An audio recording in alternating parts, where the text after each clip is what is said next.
Welcome to the Coach Toolbox. I'm your host, Dr. Ajay Nangalia, a leadership coach and counselor. This channel supports your professional and personal development as a leader with research-based and practice-focused learning. And we bring you the best career and life advice from guests who've been there and done that successfully. And now, our session today. Welcome to this conversation on your secret advantage to success. So let's find out what this is. So most of us envy those who've had success. I mean, this could be in any field, sports, arts, technology, music, and so on. We admire these successful people as exceptionally talented or having had all the lucky breaks or rich parents, and we wish that we too had so much talent or parents or luck. And certainly there are a few who get the breaks, but the vast majority of those who are successful over the long term do something that those who are not as successful or those of us who get stuck well below the potential, they do not do. So what is this secret? What is this one thing that successful people do across all fields, whether it is sports or technical or leadership or anything else? Angela Duckworth, in her book of the same name, calls this quality grit. And grit is the name she uses for effort. So simply put, the secret to success over the long term is effort. Now, successful people just put in more effort than those who are not as successful or those who get stuck below their potential. Successful people put in lots and lots of effort, and they put in that effort consistently and over a long period of time. They continue to put in effort even when they are not doing well or not seeing the results that they want to see, and even when they are not getting the success and recognition, they still continue putting in the effort. And barring the exceptions, it is this effort, this grit, according to Angela Duckworth, that separates the winners from the left behinds. So in our conversation today, let's understand a bit more about what this intense, consistent, long-term effort is. So as Angela Duckworth explains, achievement is a result of skill and effort. So achievement is a result of skill and effort. And we all know that just having skill and not doing anything doesn't get us anywhere. So we need to use this skill to practice it, to sharpen it, to refine it, and then keep on applying it and applying it again as we sharpen it. Therefore, achievement is a result of skill and effort. Now, what is interesting is that Angela Duckworth states that skill is a result of talent and effort. So we've already said that achievement is a result of skill and effort, but she says that skill is a result of talent and effort. So once again, just having talent is not enough. One needs to put in the effort to develop the talent. Just talent is of no use. So you need to take this talent and develop it and sharpen it and practice and apply it, refine it, and do this again and again. This is the effort part. And as you put in this effort to develop the talent, it develops your skill. So what we've said is that talent plus effort develops your skill, and skill plus effort leads to achievement. There are two equations here. Talent plus effort develops your skill, and skill plus effort leads to achievement. Therefore, in the equation leading to achievement, effort comes in twice. In a nutshell, the secret to success in any endeavor is effort. You may want to be a great coach or a writer or an athlete or a programmer, whatever. What will give you dramatic success is the amount of effort you put in. And this effort is put in over a long term, and there is a consistency in it. Sure, there will be days and times when things don't go right, but you get right back up and continue. There are times when you don't see results or results are taking time, and there may be setbacks, but the effort continues. The effort doesn't stop. You do whatever it takes to get back on track. So what keeps you on track over the long term with consistency? What keeps you on track is that you have an intense passion for what it is that you want to achieve for yourself, and you combine this intense passion with intense perseverance. So intense passion plus intense perseverance. We can keep persevering with effort over the long term only if the goal has got some meaning for us.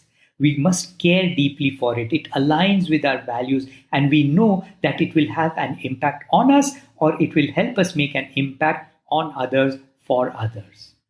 This intense passion is what drives us through the long hours of effort that we put in to develop the talent into skill and then use this skill towards achievement. We also need to blend in a healthy portion of hope. This is the positive expectation, the upbeat energy that keeps us moving forward. Hope is what keeps us going when the tunnel is dark and we do not yet see the light at the end of it. It is the conviction that there is a light at the end of the tunnel, and we continue through the tunnel of effort till we see the light. This is hope. Now, the reason that many of us do not reach the success we are capable of, or that keeps us at suboptimal levels of performance, is that we give up too early. We have to keep at it, whether it's learning something new or developing mastery in our chosen field. We have to keep at it daily through diligent, deliberate practice. Check out my earlier podcast on deliberate practice to understand what this means. Personally, I tend to get excited about starting something new and invest time and energy while it is new, but then start dropping off once the shine wears off. Therefore, this statement really resonates with me. It says, enthusiasm is common, endurance is rare. Enthusiasm is common, but endurance is rare. And endurance is just another way to describe effort which is deliberate, consistent, and done over the long time. So, what is it that makes us quit? Here are some early warning signs that come into our mind just as we are nearing the quit zone. And any of these following thoughts that might come into your mind indicate that you're in the quit zone. And the thoughts are, oh, I'm bored, or the effort isn't worth it, or this isn't important to me. I can't do this, so I might as well just give up. Therefore, the moment you start approaching this zone of doubt, it's very helpful for you to work with your coach to review and refresh the intensity of your why. Why is this goal important to you? What impact will it help you make? What do you need to do to renew your effort? What do you enjoy about it? Get back to these fundamental questions to reignite your passion and commitment. The answers to these questions will also give you the focus and energy to get back on track and put in the effort. And it's also possible that based on the answers, some goals may just get dropped off. And this is good because it conserves your energy and sharpens focus on the goals that really matter. Now, as we bring our conversation to a close, it's important to note that just effort all over the place or diffused effort is not as effective as sharp, focused effort. Therefore, the type of effort or the process of effort must follow the guidelines of deliberate practice or purposeful effort. And this applies especially when we are developing a particular competency or an area of expertise or building a business or getting physically fit. A purposeful effort process has 4 elements that make it uniquely different from just sporadic efforts. And these 4 elements are setting a specific goal for the practice session, specific time for practice so that there are no distractions, getting feedback, immediate feedback on what has happened during that session, during that practice session, and then creating frequent cycles of comfort and discomfort by pushing the boundary of performance in small increments. Now, you can learn more about these 4 steps and how to use them in the podcast on deliberate practice. So I encourage you to definitely listen to that. Now, how does all of this apply to you and I? So many of us work really hard to get to where we are and then just stop putting in the effort. We hope that the existing momentum will carry us forward. Unfortunately, things around us change so rapidly that we do not notice that not only there is no momentum left, but we are actually stagnating.